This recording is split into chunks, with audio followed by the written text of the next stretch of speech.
Hello, I'm High Heel Knight. Welcome to my channel. This is my Uncharted pitch meeting reaction. Sony Pictures made Uncharted, which was a very good video game adaptation movie, but it also made Resident Evil Welcome to Raccoon City, which was a load of crap. So I wonder if Ryan and George will bring that up. Let's find out. 3, 2, 1. Spoilers ahead. So, you have a video game movie for me? Yes, sir, I do. And I'm so excited for this one, Uncharted. Oh. You should probably get yourself cleaned up. What? What? Video game series, Uncharted. We should make a movie about it, I think. Oh, yeah, that made money. Yeah, so now we can too, maybe. That's like my whole thing. How'd you know? I just thought you'd be into that. I frickin' am. Let's do this. Amazing. So who'd be a good fit to play Nathan Drake, the main character? Well, right off the bat, you're not asking the right question, my man. I'm not. No, see, the better question is, who's a popular actor right now? Oh, I felt like my question was good, too. No, it wasn't. That was a stupid question.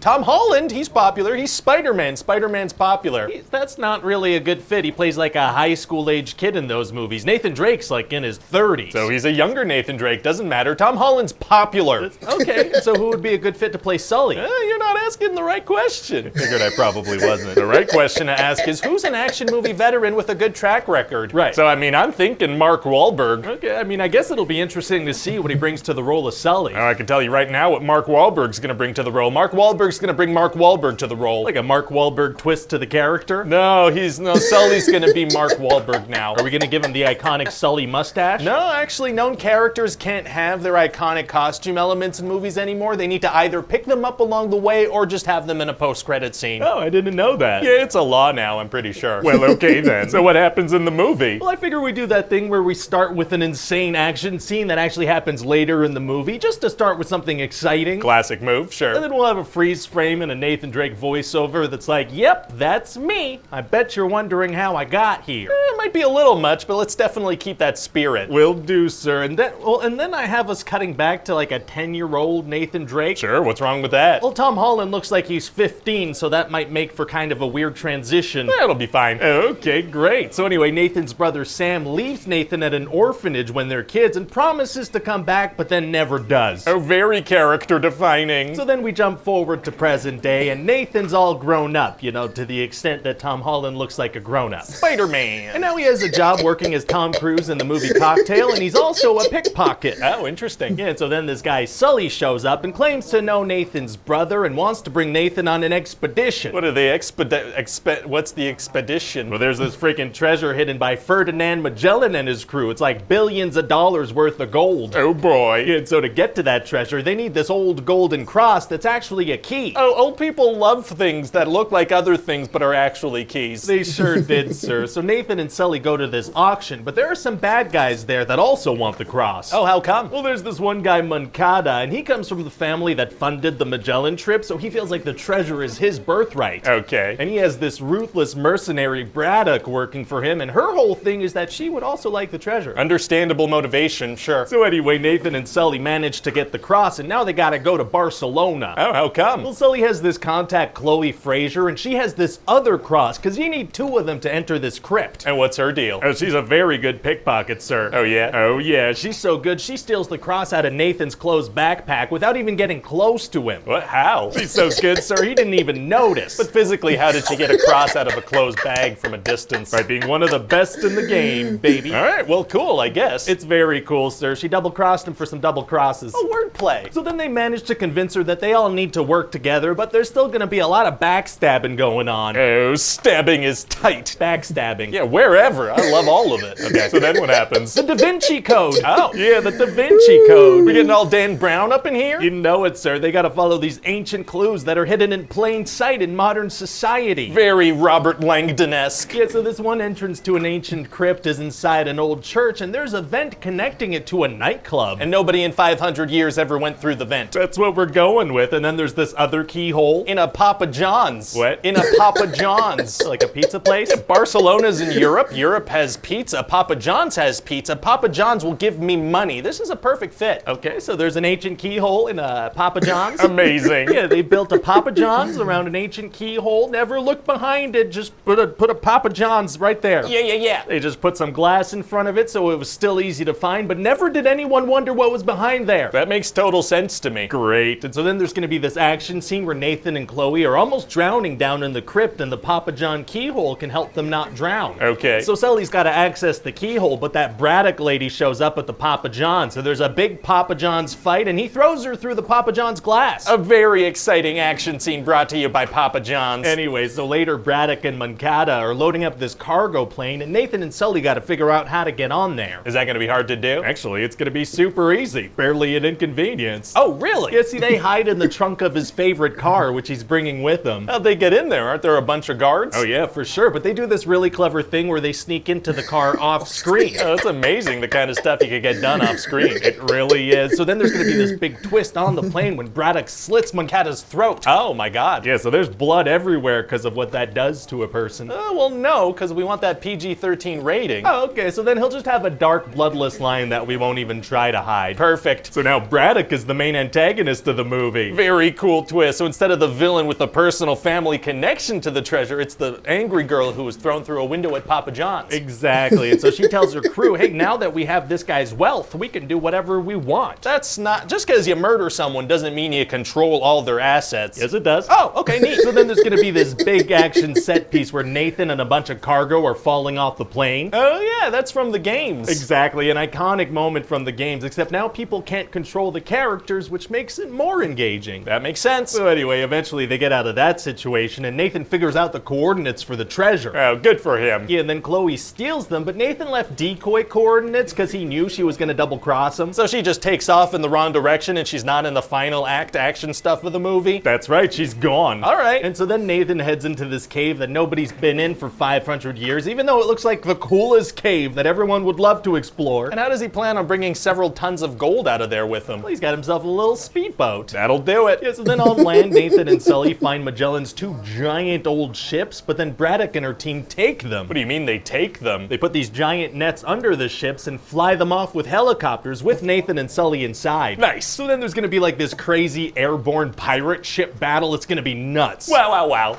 Wow. And at a certain point, Nathan's gonna fire an old cannon at the other ship because it's flying right at them. What was the strategy there? The bad guys were just gonna crash one ship into the other and hope for the best? Yes. Well, okay then. And so then the good guys win and the bad guys die and most of the treasure is lost. Oh, bummer. Yeah, but it's okay because they get a little bit of it. So what do you think? I think it sounds fun, and I think we time it just a little after the new Spider-Man movie to hop on that Tom Holland hype train. You think that'll work? Never underestimate a hype train.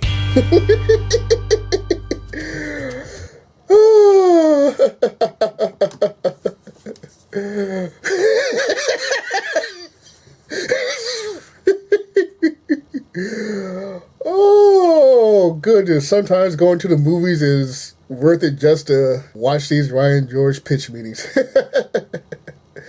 Oh, well, didn't mention Resident Evil, that's okay.